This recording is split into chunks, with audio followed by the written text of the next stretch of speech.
Aujourd'hui, je vais vous parler des sceaux présentés dans une exposition des archives départementales du Cher, intitulée Louis XI et le Berry, mythe et réalité.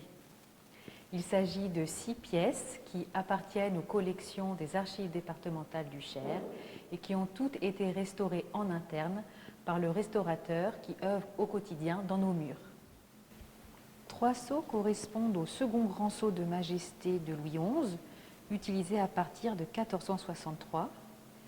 Il présente le roi de face, assis sur le trône, sous un pavillon fleur-de-lysée, couvrant tout le champ, c'est-à-dire toute la partie centrale, et masquant également le dossier. Le roi porte une couronne à 3 hauts fleurons. De la main droite, il tient un sceptre, et de la main gauche, une main de justice. Tout autour figure l'inscription Ludovicus Dei Gratia Francorum Rex, qui signifie Louis par la grâce de Dieu, roi des Francs. La composition est très proche de celle du sceau de Charles VII, présenté ici sous la forme d'un moulage.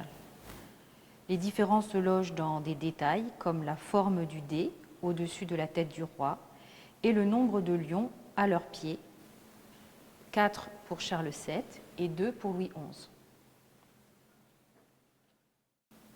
Le sceau le plus complet est celui d'une autorisation de fortification accordée par Louis XI à Jean de Bridier, chevalier de Saint-Jean de Jérusalem et commandeur de l'ordre de l'Hôpital, pour le lieu-dieu d'Ufresne, près de Blancafort.